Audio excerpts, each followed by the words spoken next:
अस्सलाम वालेकुम नाजरीन, आप देख रहे हैं program live with Adil Shahzeb. मैं हूं सैयद रज़ी। नाजरीन, स्पीकर पंजाब असम्बली मलिक मोहम्मद अहमद ख़ान की जानिब से अपोजिशन अरकान के ख़िलाफ़ कार्रवाई को जो है वो रोक दिया गया है और उनकी जानिब से असम्बली सेक्रेटेरिएट और हुकूमती अरकान को ये हिदायत की गई है कि मज़ीद किसी कार्रवाई को आगे नहीं बढ़ाया जाए। हम जानते हैं कि मुख्तलिफ मुलाकातें हो चुकी हैं अपोजिशन अरकान और स्पीकर पंजाब असम्बली मलिक मोहम्मद अहमद ख़ान के दरमियान, और उसके बाद ये पेशरफ्त हमने देखी है। इसी हवाले से बात करेंगे नाजरीन। तर्जुमान पंजाब हुकूमत कौसर काज़मी साहब ने ज्वाइन कर लिया है। मैं बहुत शुक्रिया कौसर काज़मी साहब आपके वक्त का। कौसर साहब, ये शर्त हुई है और मलिक मोहम्मद अहमद ख़ान की जानिब से जो कदम उठाया गया है कि मज़ीद कार्रवाई से रोक दिया गया है वक्ती तौर पर, ये सियासी हिकमत अमली है या वक्ती मसलहत? बिस्मिल्लाहिर्रहमानिर्रहीम, रब्बि सल्ली अला मुहम्मद व आले मुहम्मद। देखिए जी, ऐसे अफराद जो अवाम के टैक्स के पैसों से एक चलती जो असेंबली की कार्रवाई है उसमें अगर आप बेहुदा किस्म के इशारे करेंगे, बेहुदा किस्म की जुबान इस्तेमाल करेंगे, गुल गपारा करेंगे तो आपको वॉर्न किया जाएगा, आपको खबरदार भी किया जाएगा, आपके खिलाफ कार्रवाई भी की जाएगी। ये कोई ऐसी बात नहीं जी को खिलाफ रवायात या खिलाफ आइन और कानून कोई बात की गई थी। लेकिन यहाँ तक ये बात है, लीडरशिप हमारी जो खासकर PMLN की है उसने हमेशा एक मुस्बत सोच के साथ आगे बढ़ी है और जहां भी हो सका अफ़ाम और तफ़हीम का दामन हमने कभी नहीं छोड़ा। तो ये बिल्कुल आप इसको वक्ती नहीं कह सकते, ये कोई ऐसा ना कोई सियासी स्टंट कहा जा सकता है इसको। एक जो मामला था लीडरशिप और हमारी क़यादत की तरफ से जो हिदायत थी उसी को मलूज़ खातर रखते हुए ये सारा मामला हुआ है। अच्छा कौसर साहब, ये बताएगा ये स्पीकर का ज़ाती फैसला है या पार्टी पॉलिसी है? देखें, ज़ाती फैसला जहाँ पे क़यादत के हर हुक्म पे लब्बैक कहने वाले लोग हों, देखें मैं क्योंकि इस हवाले से वहां पे मौजूद नहीं था जब ये सारा मामलात हुए, तो मैं इस पे कोई ज्यादा कमेंट नहीं कर सकता। लेकिन जो स्पीकर ने पहले किया था वो भी कोई खिलाफ आइन बात नहीं थी, तो वो मैसेज एक दिया जाना जरूरी था उन अरकान को जिस तरह का किरदार वो वहां पे अदा कर रहे थे। और अब जो मामला हुआ है, अगर स्पीकर का जाती भी है तो खुश आइंद है जी, इसमें कोई दूसरी राय नहीं। कौसर साहब, जैसा कि आप कह रहे हैं कि जो स्पीकर की जानिब से किया गया वो खिलाफ आइन नहीं था, तो क्या अब उसूलों पर समझौता कर लिया गया है? देखिए, असूलों पर समझौता कैसे आप कहेंगे, बिल्कुल ये कोई असूलों पे समझौता नहीं है। मेरे हाल में खबरदार किया जाना बड़ा जरूरी है ऐसे अफराद को, जो मैं आपको पहले भी हवाले दे चुका हूँ। एक खबरदार किया गया था और बड़े तरीके से, और उस पर किसी की कोई धमकी, कोई दौस, जिस तरह का एहतजाज, क्योंकि एहतजाज का तो वो है नहीं, वो एक असेंबली है जो अवाम के टैक्स के पैसों से चलती है। आप अपने किसी असीर कैद जो असीर कायद है आपका एक मुसद्दका चोरी के केस में, उसके लिए जब असेंबली को आप अमाजगाह बनाएंगे, एक जलसा गाह बनाएंगे और एहतजाज का गढ़ बनाएंगे, तो वो आपको करने नहीं दिया जाएगा। मेरे ख्याल में इस वार्निंग के बाद आइंदा जो असेंबली के मामलात है वो बड़ी खुश उसलूबी से चलेंगे और उसमें इस तरह का कोई गुलगपारा आपको देखने को नहीं मिलेगा। तो किसी किस्म की कोई लिखत पढ़त हुई है? क्योंकि स्पीकर पंजाब असम्बली मलिक मोहम्मद अहमद खान की जानिब से कहा गया था कि जो भी बातचीत होगी वो लिखत पढ़त के साथ होगी ताकि आइंदा इस तरह का सामना नहीं करना पड़े। देखिए, हमारा जिस तरीके से वास्ता जिस जमात के साथ है वो अपनी किसी बात पे कायम नहीं रहती। इनसे जब भी कोई बात होती है उसमें इन राइटिंग मामलात, हमेशा हमारा ये मुतालबा होता है, चाहे वफाक में वो जो SCO के टाइम एक मुज़ाकरात हो रहे थे तब भी हम इन राइटिंग इनसे मांगते थे और ये इन राइटिंग चीजें देते हुए कतराते हैं। तो यहाँ पे बिल्कुल अगर ये बात हुई है तो आप यकीन रखें उसमें एक तहरीरी मामला जरूर हुआ होगा। अच्छा कौसर साहब, बहुत से लोगों का ये ख्याल है कि स्पीकर की जानिब से जानिबदारी का मुजाहरा किया गया है। आप लोग जब इक़्तिदार में थे, अपोजिशन में थे, तो उस वक्त आप लोगों की जानिब से कहा जाता था कि स्पीकर जो है वो जानिबदारी का मुजाहरा कर रहे हैं। अब आप लोगों के ऊपर भी ये इल्ज़ामात लग रहे हैं। देखिए, इल्ज़ामात और बहतानों का तो कोई इलाज नहीं है ना जी। हम पे तो ये भी इल्जाम लगते हैं कि जेल के अंदर पंजाब हुकूमत किरदार अदा कर रही है, इमरान खान को अज़ियतें दी जा रही हैं और वो हर वक्त हम पे भरम नजर आते हैं। लेकिन हमारी जो CM है वो खुल के इस बात का इजहार कर चुकी है कि जिस तरह का रवैया इमरान खान का अपने दौर के अंदर होता था उनके बीमार वालिद के साथ और उनके साथ, इस तरह की कोई बात उनकी तरफ से नहीं है। वो मसरूफ है अवामी खिदमत के अंदर। तो बिल्कुल ऐसा जो अगर स्पीकर पे जानिबदारी का इल्जाम लग रहा है तो आप मीडिया बतौर एंकर बता दें कि जिस तरह का रवैया तहरीक इंसाफ का वहां पे असेंबली के अंदर था, क्या वो किसी भी मुहज़्ज़ब माशरे में काबिल कबूल है, या आज से पहले किसी सियासी जमात ने इस तरह का तर्ज़ अमल अपनाया था? तो यकीनन जवाब नफी में। तो फिर कौसर साहब, कार्रवाई को आगे बढ़ाना चाहिए था ना। अगर किसी ने असेंबली कवानीन की खिलाफ वर्जी की है तो उसके खिलाफ कार्रवाई होनी चाहिए थी। इससे तो ये तासुर जा रहा है कि शायद स्पीकर या हुकूमत जो है वो प्रेशर में आ गई अपोजिशन के।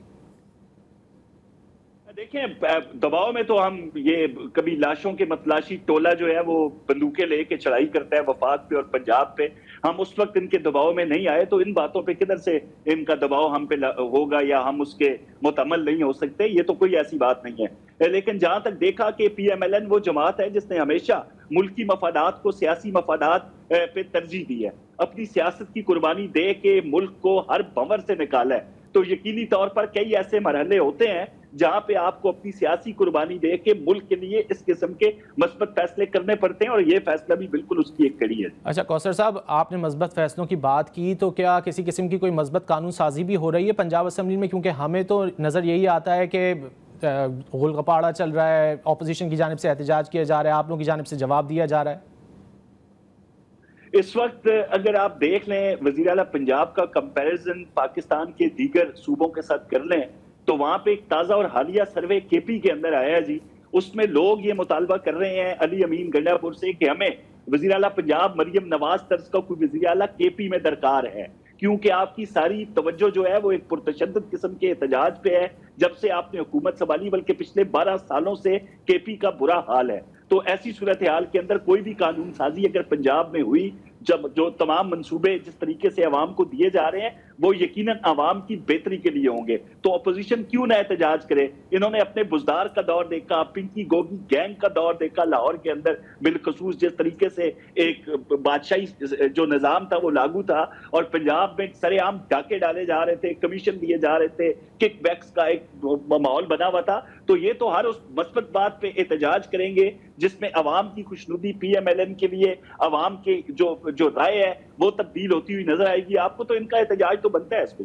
अच्छा, तो कौसर साहब, बारिशों के बाद तो आवाम की जानिब से पंजाब में भी सवालात उठ रहे हैं। लाहौर की सड़कों पर जितना जितना पानी हमने देखा, लोगों को मुश्किलात का सामना करना पड़ा, वो भी सवाल उठा रहे हैं आपकी कारकर्दगी पर। देखिए, मैं बड़ा खुल के इस बात पे इजहार करूंगा जी, बारिशें क्योंकि एक कुदरती आफत, बारिशें रूटीन से हटके बहुत ज्यादा क्लाइमेट चेंज भी आपके सामने है, जिस तरह पूरी दुनिया को इसका सामने है, तो ये कोई छोटी आफत नहीं थी जिस तरीके से जो शदीद बारिशों का एक सिलसिला शुरू हुआ। लेकिन क्या जिस तरीके से हालिया एक वाकया होता है सवात के अंदर, दराए सवात में कुछ लोग फैमिली फंसी हुई थी, बिलाकर उन्होंने अल्लाह को जान दे दी, और वहां पे जिस तरीके के हालात थे आपको KP का वजीर आला कहीं नजर नहीं आया। यहाँ पे अगर बारिशें हो रही थी तो वजीर आला पंजाब खुद आपको ग्राउंड में नजर आई, जहां भी, बल्कि मैं आप तो कह रहे हैं कि लोग बोल रहे हैं ज्यादा तादाद ऐसे लोगों की है लाहौर के अंदर, पंजाब के अंदर, जिन्होंने खराज तहसीन पेश किया मरियम नवाज साहिबा को, जिस तेजी से निकासी आपका सिलसिला लाहौर में हुआ। वासा के लोग थे, सरगर्म अमल थे, वज़ीर आला पंजाब खुद ग्राउंड में थी, वुज़रा जो है वो सड़कों पे थे, तो इससे ज्यादा एक हुकूमत क्या कर सकती है जी इस हवाले से। तो कौसर साहब, अच्छा दीगर छोटे शहरों की इस वक्त क्या सूरत हाल है? आप मौजूद हैं तो मैंने सोचा कि फायदा उठा के वहां की सूरत हाल भी पूछ लूँ।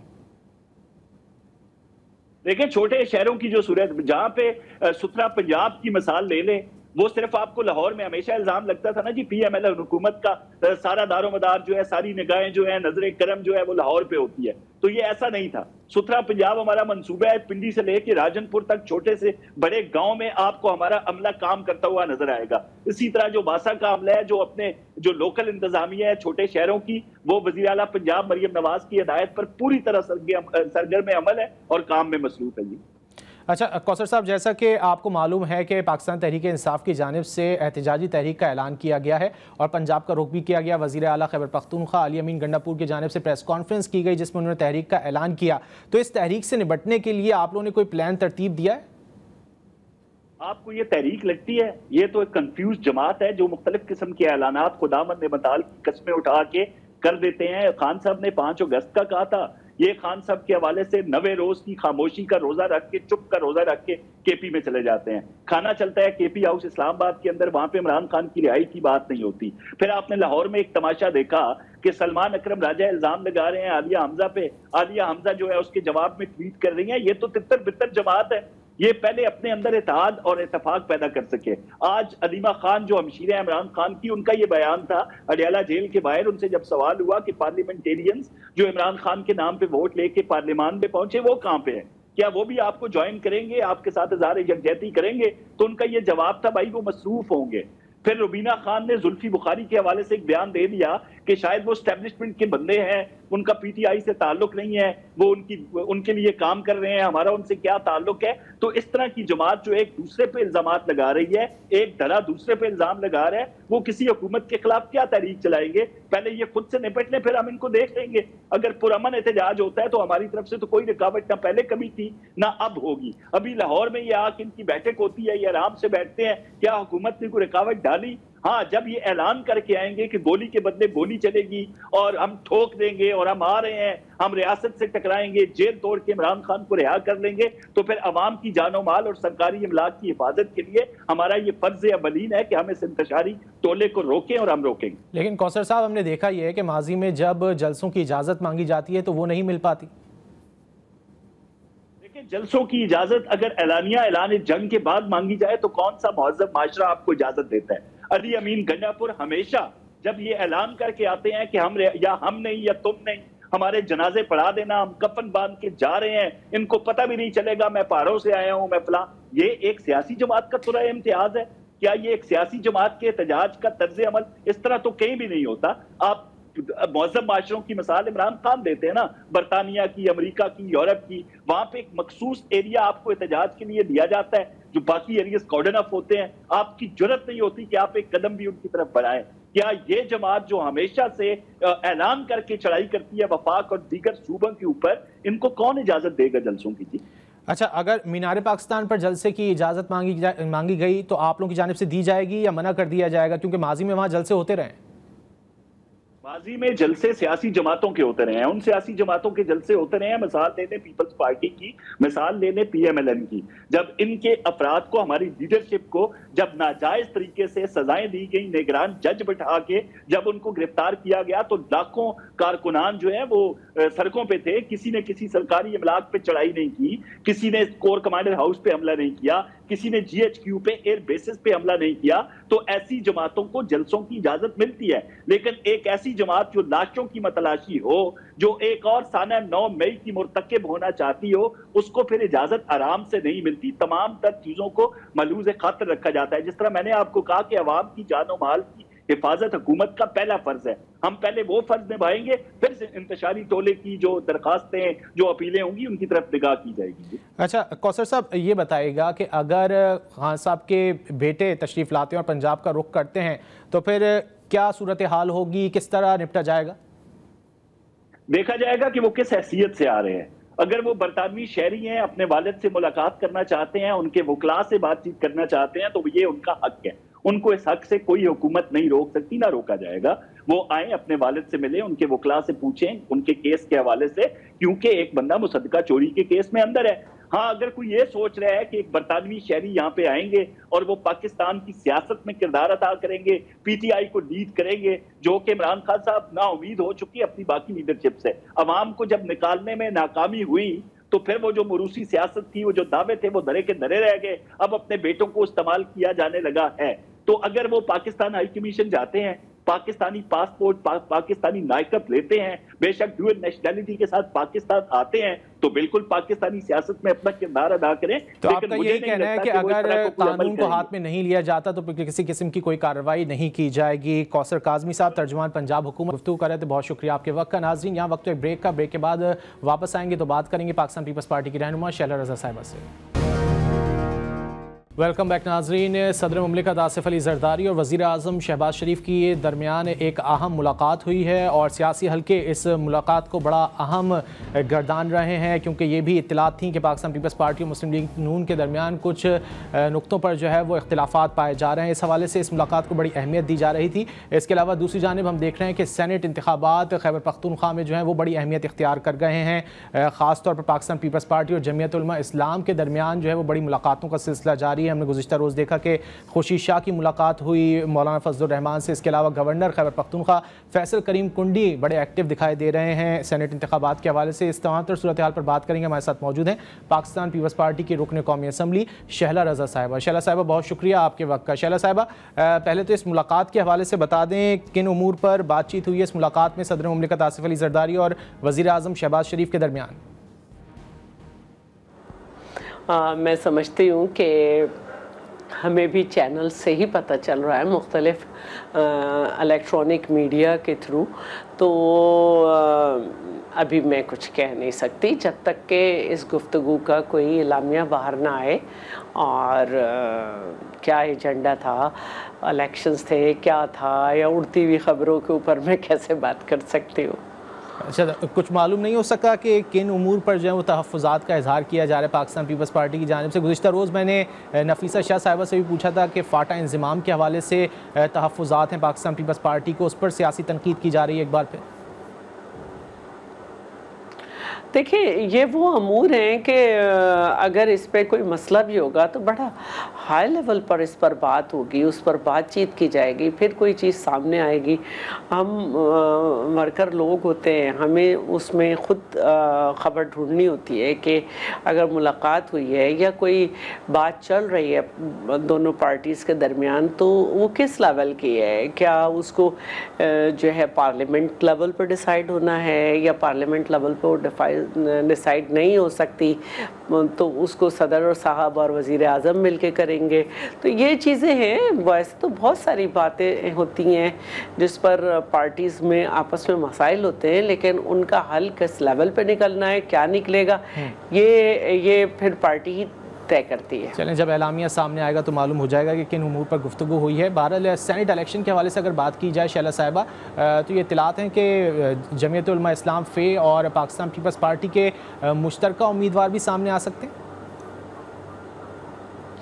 देखिए, पाकिस्तान पीपल्स पार्टी सबसे बात कर रही है ना, नून लीग से भी बात हो रही है, JUI फेस से भी, F से कह दें, फेस से कह दें, बात हो रही है। तो जहां हम समझते हैं कि एक बेहतर अच्छी बातचीत होगी वहीं से ही हमें रिज़ल्ट मिल सकेगा। अच्छा शैला साहिबा, हाफिज़ हमदुल्ला साहब जो हैं जमीयत उलमा इस्लाम के, उनकी जानिब से ये कहा जा रहा है कि हॉर्स ट्रेडिंग का इम्कान है। 22 करोड़ रुपये एक MPA के लग चुके हैं और शायद इससे ज़्यादा वो कह रहे हैं। अब अगर वो कह रहे हैं तो उनके पास कोई सबूत होना चाहिए, और अगर कोई सबूत है तो उन्हें पेश करना चाहिए, क्योंकि हर दफ़ा ये बातें सामने आती हैं और मुख्तलिफ़ औक़ात में मुख्तलिफ़ सेनेटर्स का जब वक्त आता है तो उसमें हमें मिलते हैं इस तरह की बातें। लेकिन देखिए क्या चीज़ सामने आती है। वैसे तो बड़े करोड़ों की बातें हो रही थी, लेकिन मामला 22 करोड़ तक पहुंच चुका है, तो बड़ी।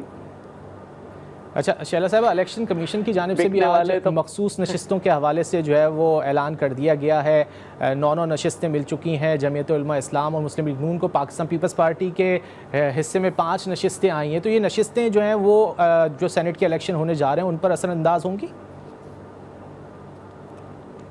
जाहिर है हर एक का वोट है।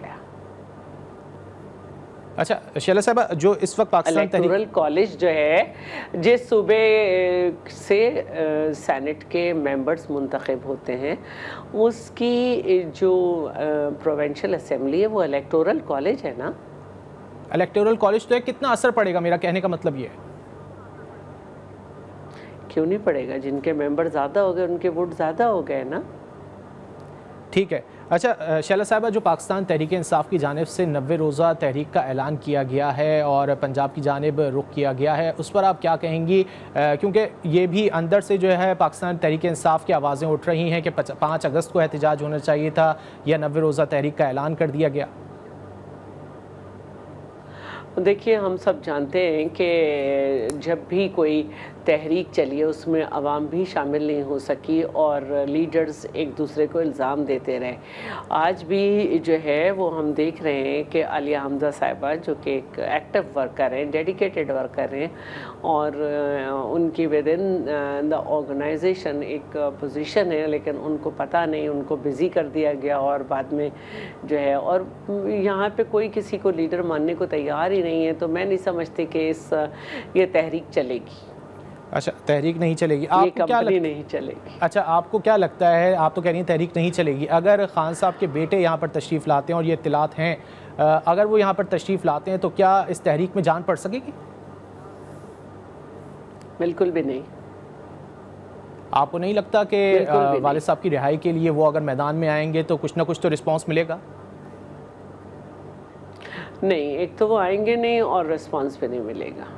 पंजाब हुकूमत का रिस्पांस कैसा होना चाहिए? नब्बे रोज़ा तहरीक को किस तरह जो है वो हैंडल किया जाना चाहिए? अगर राना सनाउल्लाह साहब कहते हैं कि अगर कानून हाथ में लेने की कोशिश की गई तो फिर कानून हरकत में आएगा, क्या इस बार उसी तरह निपटना चाहिए जिस तरह पहले निपटा गया है, या मुज़ाकरात की तरफ जाना चाहिए? अगर पहले की तरह सूबे की पुलिस को, सूबे के एमुनेशन को सूबे से जो है इस तरह से आया गया और हमलावर हुआ गया किसी सूबे पर, तो फिर तो हुकूमत का हक़ है कि वो अपनी रेट बरकरार रखे।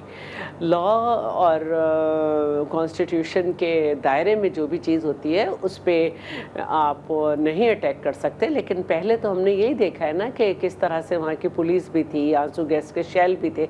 मैं तो अपनी खिड़की से सारे मनाजिर देखे हैं।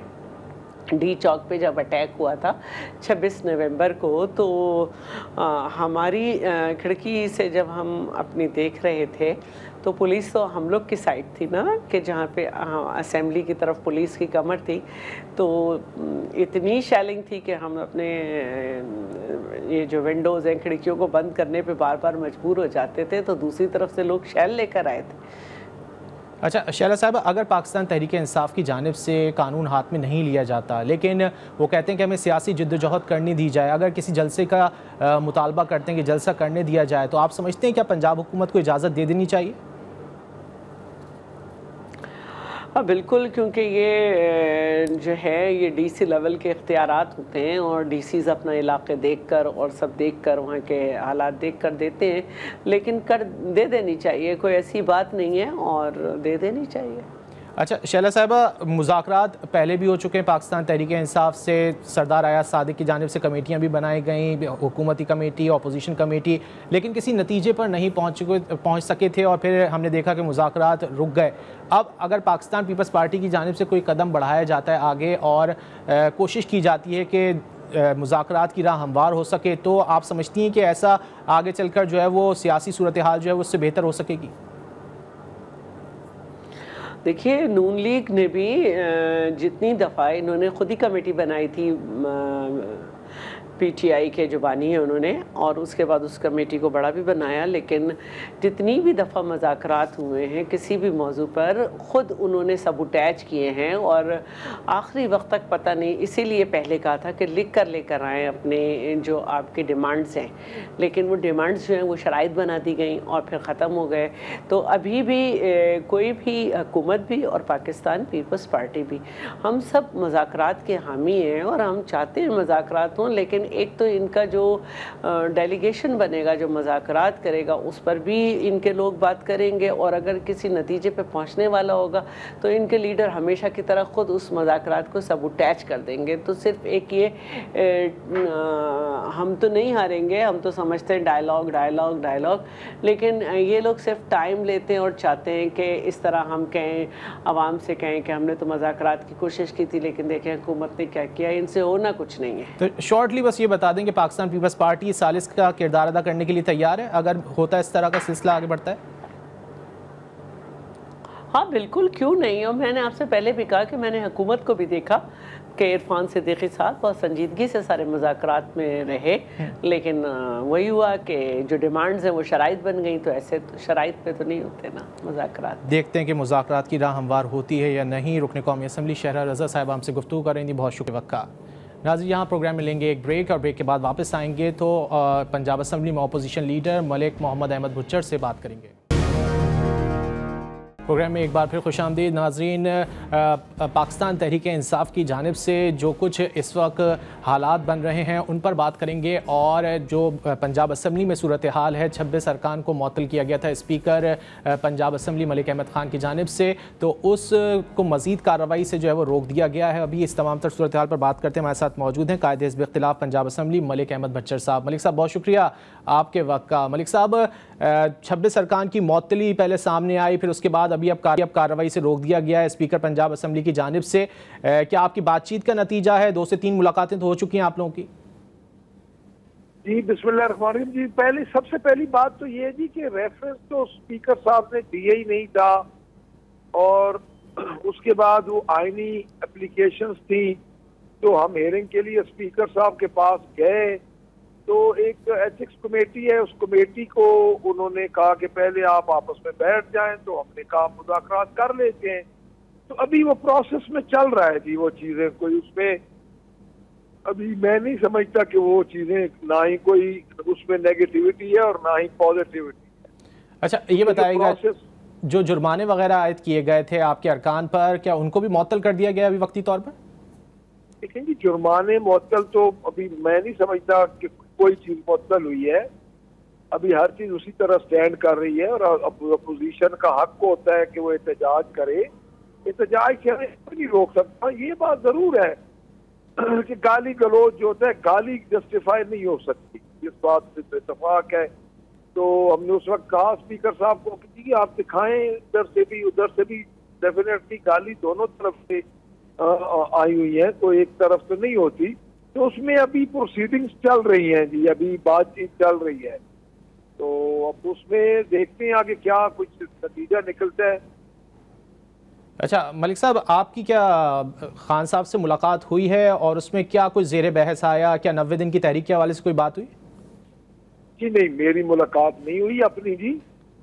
तो तहरीक तो देखिए, मैं आपको एक अर्ज कर दूं कि तहरीक तो आप समझेंगे पाकिस्तान तहरीक इंसाफ तहरीक में है, तो 5 अगस्त तक तहरीक को पीठ पे लेके जाना है।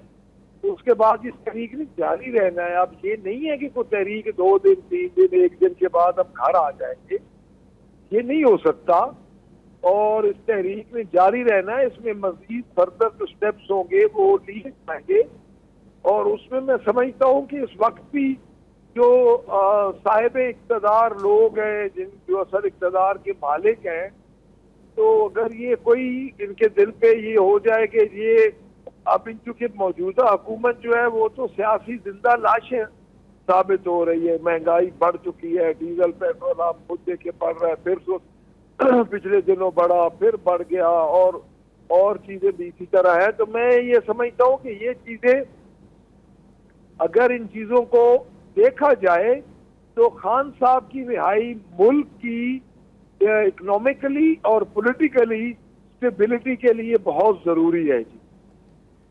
अच्छा, लेकिन जिस रिहाई की आप बात कर रहे हैं, जो हमें खबरें सुनने को मिलती हैं आप लोगों के तवज्जुह से, वो तो ये है कि खान साहब चाहते हैं कि अदालती कार्रवाई हो और उससे उनको रिलीफ मिले।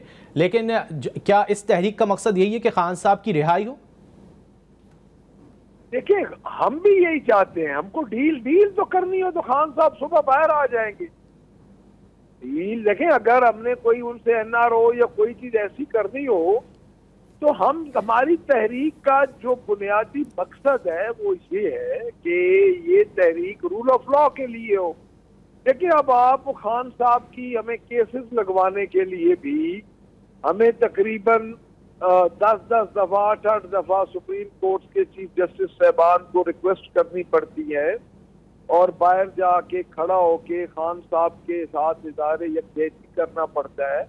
ये आम रूटीन के केसेस लगवाने के लिए, जिसके लिए किसी किस्म की तको-दो की जरूरत ही नहीं होती।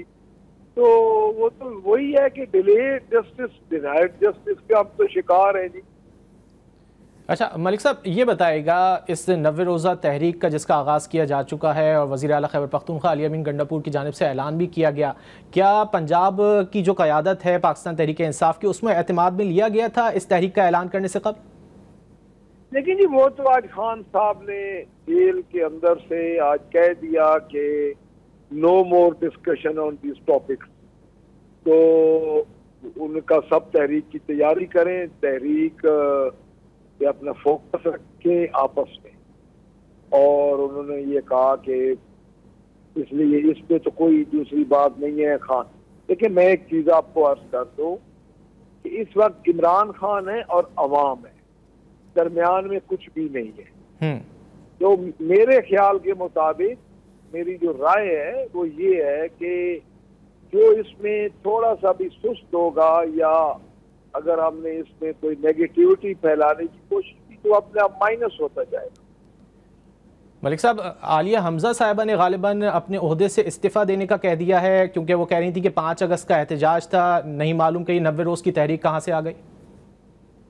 नहीं, मेरे इल्म में नहीं है ये बात इस्तीफे वाली, ये मुझे तब। अच्छा मलिक साहब, आप नहीं समझते कि इस तरह के अगर बयानात पार्टी के अंदर से आएंगे तो जो कारकुनान है उनका जो मोराल है वो भी डाउन हो सकता है? देखिए जी, बात यह है कि चूंकि खान साहब ने आज एक बात कह दी है कि इस पर आप मजीद डिस्कस ना करें, तहरीक पे फोकस करें, तो मैं मुनासिब नहीं समझता कि इस मामले पे मजीद बात करूं।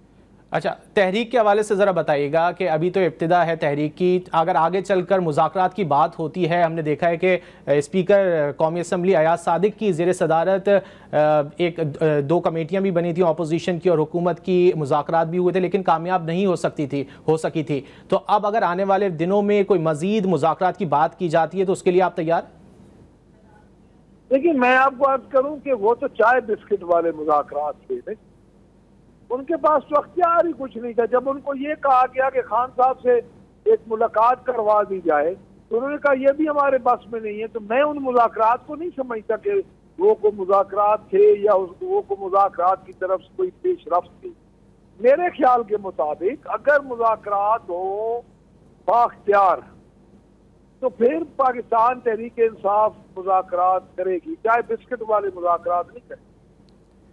तो ये जो वक्त दिया गया है पाकिस्तान तहरीक इंसाफ की जानिब से 90 रोज़ का, ये हुकूमत को दिया गया है या एस्टेब्लिशमेंट को? देखिए, अब मैं एक अर्ज आपको कर दूं कि आपको भी पता है, हमें भी पता है कि इस वक्त असल हुक्मरान कौन है। तो हुकूमत को भी दिया गया है, अगर उनके पास अख्तियार है, वो आइन में वापसी चाहते हैं कि वो आइन के तहत जो आइन में अख्तियारात हैं वो जो एक बुक को लहराते हैं सब, उसके तहत बाय बुक इस मुल्क को चलाएं तो उनके लिए है। नहीं तो फिर असल ताकत है जिनके पास जो ताकत का महवर है उनके लिए भी है। लेकिन वो तो मना कर चुके हैं, किसी किस्म की कोई बातचीत नहीं होगी, सियासी जमातें आपस में बात करें। देखिए, हमारे ख्याल के मुताबिक सियासी जमातों के पास अख्तियार नहीं, तो बस फिर दुआ करें, अल्लाह करे कि इनके पास अख्तियार हो तो मुज़ाकरात हो। अदरवाइज देखिए, मैं आपको एक अर्ज कर दूं, ये हम कोई आप देखें ग्राउंड रियलिटी जो होती है तो उससे अगर डिस्कनेक्ट हो तो वो तो फिर समझे हमको की जन्नत में रह रहा है। लेकिन इनके पास क्या अख्तियार है, मुझे बताएं, वज़ीर आज़म के पास क्या अख्तियार है? आप खुद एनालिसिस करके बता दें, क्या पिछले वाक़यात जो तसलसल से जो इंटरनेशनल वाक़यात है उस पर आपको नहीं पता चला कि इनके पास अख्तियार होते तो कोई इनको भी बुला लेता। लेकिन ये तो बैठे हैं, एंजॉय कर रहे हैं, कंपल्सन प्रिविलेजेस एंजॉय करने के लिए बैठे हैं, ये कर रहे हैं, काम कोई और कर रहा है, हर किसी को पता है। तो फिर मसाइल का हल किस तरह निकलेगा मलिक साहब? देखिए, मेरी नजर में सियासी जमातों को मजबूत होना चाहिए और अपने आप को बाख्तियार साबित करके दिखाना चाहिए। ये इस तरह नहीं है कि ये कागजों में कह दें, टीवी टॉक शो पे कह दें या कोई किसी तकरीब में कह दें जी हम दावत दे रहे हैं। देखिए, कोई एक अमल मुझे 2 सालों में इनके बाख्तियार सियासी जमातों के होने का मुझे बता दें, एक अमल। इनको सबसे पहले इनको मौका मिल गया था, फार्म 47 के जरिए ये गवर्नमेंट में आ गए थे और फार्म 47 भी चलो इनको गवर्नमेंट मिल गई। एक ही पाकिस्तान का शुरू दिनों में पाकिस्तान तहरीक इंसाफ का मुतालबा था कि आप लोग जुडिशल कमीशन बना देते, सारे अख्तियार गुनाहगार बेगुनाह जुडिशल कमीशन में उस वक्त तो इनके पास मुकम्मल अख्तियारात थे, इनका पता चलता। इनिशिएटिव हमेशा गवर्नमेंट लेती है, ये याद रखें। जी अजीब गवर्नमेंट है, जी अपोजिशन से मांगती है हमें क्या दोगे। लेकिन सर आप लोगों की जानिब से फॉर्म 47 की बात तो जरूर की जाती है, लेकिन वो लोग भी तो आरटीएस की बात करते हैं 2018 के। लेकिन ये अब 2018 से पीछे चले जाएं तो फिर तो आप पीछे ही चले जाएंगे, को आगे की भी सोचे ना। हम जी आज अख्तियार होते हैं, अपने फैसले तो कर लें। वैसे आप 70 से लेके आज दिन तक मैं आपको ये गुजारिश कर दूं कि आज दिन तक आप एस्टेब्लिशमेंट का किरदार नहीं इग्नोर कर सकते किसी भी इलेक्शन में, चाहे वो 18 का हो, चाहे 13 का हो, चाहे 8 का हो, चाहे 24 का हो। 24 में टोटली उल्टा काम हो गया। तो मैं ये समझता हूँ कि कब तक इन बखेड़ों में पड़े रहेंगे। लेकिन मलिक साहब, अगर ये हुकूमत की जानिब से तो कहा जाता है कि आए बैठें बात करें, इंतखाबी इस्लाहात के हवाले से बात करते हैं, फिर आइंदा के इंतखाबात की बात होगी। देखिए, मैं पहले आपको अर्ज कर चुका हूँ कि इनके पास सिवाय चाय और बिस्किट की कोई इख्तियार नहीं है। हम इनके साथ 2 दफा बैठ चुके हैं और मैं ये समझता हूँ कि जब इनको अख्तियार अपना लेना चाहिए और अख्तियार लेके बैठना चाहिए। मैं तो आपको ये साफ बता रहा हूँ कि इनके ये तो अडयाला में मुलाकात नहीं करवा सकते। तो आने वाले दिनों में फिर क्या होने जा रहा है मलिक साहब? आप क्या समझते हैं, क्या हुकूमत की जानिब से अगर किसी किस्म की कोई ऑफ़र की जाती है आपकी जमात को, तो आप क्या मुज़ाकरात की मेज़ पर बैठेंगे, या फिर आप की जानिब से जो कहा जाता है कि इख्तियारात होने चाहिए उनसे बात होगी, लेकिन वो सामने तो नहीं आते, वो बात करने को भी तैयार नहीं है आपसे? देखिए, बाख्तियार मुज़ाकरात तो मैं पहले अर्ज कर चुका हूँ। दूसरी बात यह है जी कि पाकिस्तान तहरीक इंसाफ को इन्होंने इस वक्त लगा दिया है किनारे के साथ, और मैं ये आपको अर्ज करूं कि अब दीवार के साथ लगे हुए क्या करें। अदलिया के दरवाजे बंद हैं, हमारे लिए पुलिस हमारे पीछे है, और कोई इदारा ऐसा नहीं है जो हमारे ऊपर सख्ती ना करो, तो फिर हम क्या करें बताएं। अब उसका यही है, एहतजाज करेंगे। 545 के जरिए 2 करोड़ 60 लाख वोट मिला है पाकिस्तान तहरीक इंसाफ, तो फिर 2 करोड़ 60 लाख बंदों को बाहर भेज देंगे, इनको समुद्र में फेंक। कायदे हिज़्ब इख्तिलाफ पंजाब असम्बली मलिक अहमद बच्चर हमसे गुफ्तगू कर रहे थे, बहुत शुक्रिया आपका। नाज़रीन, प्रोग्राम में यहाँ वक्त एक ब्रेक का, हमारे साथ रहिए।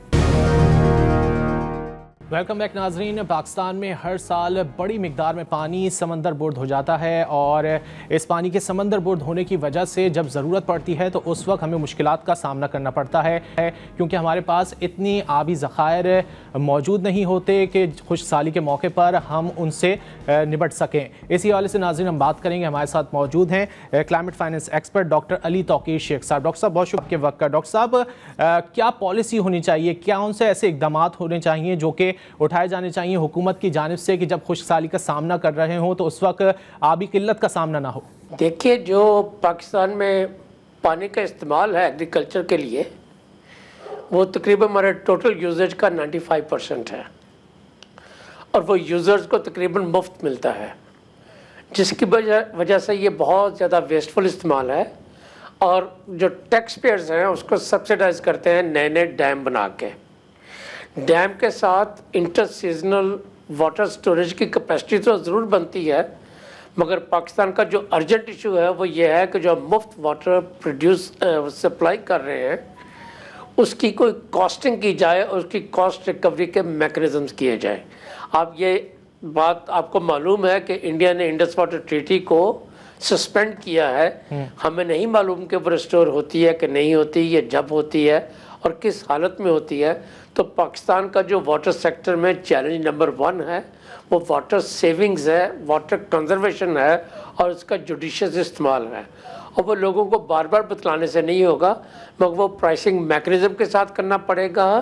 और जो एग्रीकल्चर सेक्टर में वाटर थर्स्टी क्रॉप्स हैं, जैसे शुगर केन है, जैसे कॉटन है, उनकी या फेजिंग आउटिंग करनी होगी, या उनको उन रीजन से में प्रमोट नहीं करना चाहिए जहाँ पे वाटर स्केर्सिटी बहुत ज़्यादा है। आपको तो मालूम है ना कि पाकिस्तान एक एसेंशियली एक डेजर्ट है। डेजर्ट में दुनिया में किसी जगह राइस ग्रो नहीं किया जाता जैसे पाकिस्तान में किया जाता है। तो हमें अपनी पॉलिसी एग्रीकल्चर की और पानी के इस्तेमाल की को इंटीग्रेट करना होगा। पाकिस्तान का वाटर दुनिया का A क्लास वाटर है, उसके लिए हमें A क्लास एग्रीकल्चर चाहिए है, 3rd रेट एग्रीकल्चर नहीं चाहिए जिसकी productivity per unit of water बहुत कम हो। अच्छा डॉक्टर साहब, हमने देखा है कि दुनिया में जो एग्रीकल्चर पॉलिसी है वो बहुत आगे जा चुकी है। जो पाकिस्तान में तरीके अपनाए जाते हैं जो कि इस वक्त राइज हैं वो बड़े पुराने हैं, तो क्या उनको हम अपग्रेड कर सकते हैं हमारी जो सूरत हाल है करंट उसमें? देखिए, जो वाटर एफिशिएंसी है it's essentially a function of costing. जब हम पानी की बोतल ख़रीदते हैं तो हमने पैसे दिए होते हैं, तो उसको बचा बचा के हम सारा दिन अपने पास रखते हैं क्योंकि हमने पेमेंट की है। अगर हमें मुफ्त पानी मिलेगा और ख़ासकर हमारी एलीट को, एग्रीकल्चर एलीट को मुफ्त पानी मिलेगा, तो वो फ्लडिंग करते हैं, वो प्लांट्स को या क्रॉप को जितनी ज़रूरत है उसके मुताबिक पानी नहीं देते, वो एक लालच के साथ पानी देते हैं कि उसके बाद मिलेगा कि नहीं मिलेगा। उस फ्लडिंग की वजह से हमारी प्रोडक्टिविटी भी कम होती है और जो उस यूज़र के डाउन स्ट्रीम यूज़र होते हैं उनको भी वाटर नहीं मिलता। तो आपको तो ये चीज़ मालूम है कि हमारा 50% वाटर जो है वो कैरेज में ज़ाया होता है, और जो 50% के करीब जो यूज़र्स हैं वाटर के, वो उन तक नहीं, टेल एंडर्स तक नहीं पहुंचता और शुरू के 40-50% को मिलता है। तो फूड सिक्योरिटी के लिए ज़रूरत है कि वाटर जस्टिस हो, वाटर इक्विटी हो और जो टेल एंडर्स हैं उन तक भी पहुंचे। तो मेरे हिसाब से तो जो सबसे अहम चीज़ है वो है कि पाकिस्तान को अपने वाटर के रिजर्व को, एसेट को बहुत अहम सोचो विचार के बाद अच्छी तरह से इस्तेमाल करना है, ताकि हमारी जो क्रॉप है वो प्रोडक्टिविटी वो चार गुना ज़्यादा बने और पानी का इस्तेमाल जो है वो 4 गुना कम हो। तो हमारा जो चैलेंज है 2047 में, जब पाकिस्तान 100 साल का होगा, हमारी पॉपुलेशन इस पॉपुलेशन से 2 गुना ज़्यादा होगी, वाटर की सप्लाई से आधी होगी और हमें जो इस हिसाब से 4 टाइम्स एफिशिएंसी की ज़रूरत होगी। अच्छा डॉक्टर साहब, फ्लैश फ्लडिंग से किस तरह बचा जा सकता है? आप भी जानते हैं कि कभी वक्त से पहले मानसून बारिशें हो जाती हैं, फिर कभी ग्लेशियर्स जल्द पिघल रहे हैं ग्लोबल वार्मिंग की वजह से, तो इन तमाम तरह सूरत हाल से किस तरह निपटना चाहिए? देखिए, ये 2-3 मुख्तलिफ इशूज़ का आपने जिक्र किया है। फ्लैश फ्लडिंग जो है वो अब ज़्यादा होती जा रही है, चूँकि जो टोरेंशियल रेन्स हैं, हैवी रेन्स हैं, वो आती हैं और बड़ी स्पीड के साथ आती हैं और बहुत ज़्यादा नुकसान पहुंचाती हैं, और ख़ासकर गरीब गुरबा के इलाका में, सच है सदर्न पंजाब, वहाँ पे होती है। तो ये तकरीबन जो पाकिस्तान का टोटल वाटर बजट है उसका तकरीबन 10 या 15% है। इसका स्टोरेज करना और इसको जुडिशली इस्तेमाल करना, स्टोरेज जो है इसका अंडरग्राउंड भी हो सकता है, जिसका मतलब ये है कि जो हम ग्राउंड वाटर डिप्लीट करते हैं, इस फ्लैश फ्लडिंग वाले वाटर को उसके लिए इस्तेमाल करने की कोशिश की जाए, और दूसरा चेक डैम्स के साथ डिलेड तरीके से उसको मैनेज किया जाए। ये एक इशू का आपने जिक्र किया। दूसरा है जिसका आपने जिक्र किया, वो आपने ग्लोव्स का जिक्र किया, आपने ग्लेशियर्स मेल्ट का किया है।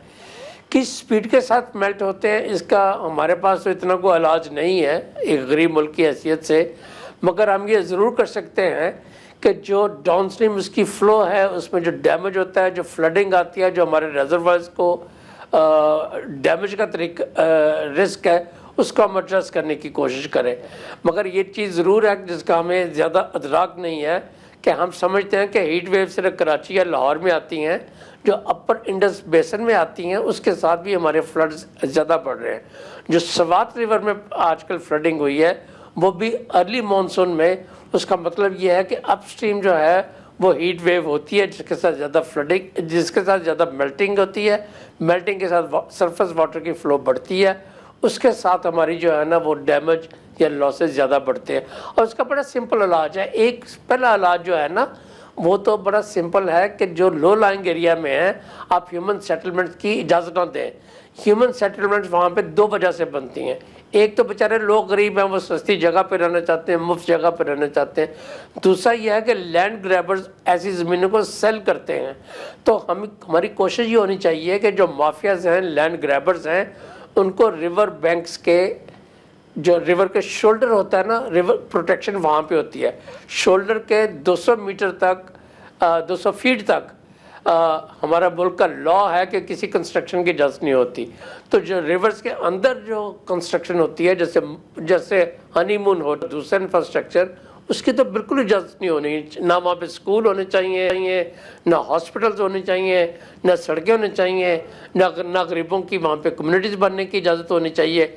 गवर्नमेंट को वहाँ कहीं और ज़मीन देनी चाहिए, और ना वहाँ पे कमर्शियल एक्टिविटीज़ होनी चाहिए जो इन लैंड ग्रैबर्स ने वहाँ पे शुरू की हुई हैं, जिसकी वजह से हर साल हमें वहाँ पे एक इंसानियत सोज मुनाज़र देखने को मिलता है जिसमें लोगों की जानों का नुकसान होता है। तो इन चीज़ों का तो इलाज है, और हमारी जो गवर्नेंस की सक्सेस है वो ये है कि जिन चीज़ों का इलाज है उन पर ज़्यादा तवज्जो दें और जो चीज़ें हमारे हाथ में नहीं है, जैसे ग्लेशियर्स कितनी स्पीड के साथ मेल्ट हो रहे हैं, उनको किसी और मौके के लिए छोड़ दें, मगर फोकस करें कि हम क्या कर सकते हैं। अच्छा डॉक्टर साहब, फंड्स की बड़ी बात होती है, लेकिन अभी तो हमारे पास फंड्स भी मौजूद हैं। $1.5 मिलियन के फंड्स आए हैं क्लाइमेट फाइनेंसिंग अगर बात की जाए इस हवाले से, तो आप क्या समझते हैं किस तरह इनको खर्च किया जाना चाहिए? कोई पॉलिसी तरतीब देनी चाहिए ताकि हम अपना फ्यूचर बचा सकें? मुझे नहीं मालूम कि आप किन फंड्स का जिक्र कर रहे हैं, मगर जो चीज़ों का मैंने जिक्र किया उसमें फाइनेंसिंग से ज़्यादा सर क्लाइमेट चेंज के लिए जो फंड्स मिले हमें अभी, मुझे शायद उनका मालूम नहीं है कि इन फंड्स की तरफ रेफर कर रही हैं, मगर जो भी फंड्स मिले पाकिस्तान को, पाकिस्तान एक गरीब मुल्क है, उसको वो फंड्स बहुत जुडिशियसली, बहुत ट्रांसपेरेंटली एंड पर्पसफुली इस्तेमाल करने हैं। जिस मकसद के लिए इस्तेमाल मिले हैं उसी मकसद पे इस्तेमाल करने चाहिए, किसी और चीज़ पे नहीं लगाने चाहिए, और जितने टाइम पीरियड के मिले हैं उनके अंदर अंदर उनको खर्च करना चाहिए और उनको रीपर्पस करके किसी और चीज़ के लिए इस्तेमाल नहीं करना चाहिए। अच्छा डॉक्टर साहब, आपको भी पता है कि हमारे मुल्क में बहुत से ऐसे इश्यूज़ होते हैं जिनको सियासत की नज़र कर दिया जाता है। ख़ास तौर पर अगर बात की जाए, जैसे डैम्स की बात होती है बनने की, कालाबाग डैम का तस्करा हुआ, फिर वो सियासत की नज़र हो गया, और बहुत से ऐसे डैम्स हैं जिन पर मुख्तलिफ सियासी जमातों के तहफ़्फ़ुज़ात हैं। तो इन तहफ़्फ़ुज़ात को किस तरह दूर किया जाए? आप क्या समझते हैं? क्या कोई इस तरह के सेमिनार्स मुनक्किद होने चाहिए जिसमें इन तमाम तर जमातों के रहनुमाओं को मदऊ किया जाना चाहिए, एक्सप्लेन किया जाना चाहिए क्या एक्चुअली होना क्या चाहिए और क्या इस वक्त कर रहे हैं? देखिए, ये 3 पॉइंट्स हैं जिनका मैं फौरी तौर पे जिक्र कर सकता हूँ। एक तो यह है कि जो पानी का फ्लो है वो इतना स्ट्रांगली बहरे अरब में जाना चाहिए कि जो सी वाटर का इंट्रूजन है हमारे कोस्टल डिस्ट्रिक्ट्स में वो नहीं होना चाहिए। इस वक्त पाकिस्तान अपनी टेरिटरी लूज़ कर रहा है सी वाटर इंट्रूजन की वजह से। तो पहली बात यह है कि जो पानी समंदर में जाता है वो ज़ाया नहीं होता, वो हमारी टेरिटोरियल इंटेग्रिटी को बचाने के लिए बहुत ज़्यादा ज़रूरी है। अगर हिंदुस्तान या कोई और मुल्क हमारी 1 इंच ज़मीन को भी देखना चाहे तो हम उसकी आंखें फोड़ देने का वादा करते हैं, मगर क्लाइमेट चेंज की वजह से, सी वाटर इंट्रूजन की वजह से अगर हमारी टेरिटरी कॉन्स्टेंटली लूज हो रही है and we have already lost thousands of hectares of land to sea water, तो हमें उसको प्रोटेक्ट करने के लिए एक मिनिमम फ्लो जो गवर्नमेंट ऑफ पाकिस्तान ने ऑलरेडी डिटर्मिन की हुई है वो बैरियर अरब की तरफ ज़रूर भेजनी चाहिए। पहला पॉइंट तो आपका ये है। दूसरी बात यह है कि जो अगर मेरी जेब में सुराख हो तो मैं उसमें जितने मर्जी पैसे डालता रहूँ मेरी जेब कभी नहीं भरेगी। तो पाकिस्तान की जो वाटर की पॉकेट है, पाकिस्तान का जो वाटर का बजट है, उसमें जो बहुत बड़ा सुराख है वो एग्रीकल्चर में फ्री वाटर की सप्लाई का है। नतीजा ये है कि अगर मैं इजराइल के मुकाबले में अपनी प्रोडक्टिविटी को कंपेयर करूं या बाकी बाज़ मुल्कों के साथ उसको कंपेयर करने की कोशिश करूं तो मुझे लगता है कि एक्सेसिव वाटर सप्लाई के साथ प्रोडक्टिविटी नहीं बढ़ती। इसलिए जो मुझे चीज़ करने की ज़रूरत है वो यह है कि अपने कैनाल सिस्टम को, अपने इरीगेशन सिस्टम को, वाटर सप्लाई को करूँ। फिर इंटर सीजनल वाटर की सप्लाई को इंश्योर करने के लिए चेक डैम्स, स्मॉल डैम्स और बाकी डैम्स बन सकते हैं, मगर that will not be a solution to our problem. Our problem right now is कि जी जब टोरेंशियल रेंज होती हैं तो मेरे पास सीवरेज सिस्टम नहीं है, शहरों में अर्बन फ्लडिंग होती है। मेरे पास कम्युनिटीज़ हैं जो लो लाइंग एरियाज़ में रहती हैं जो हमेशा मरती हैं और उनको डिस्प्लेस होना पड़ता है।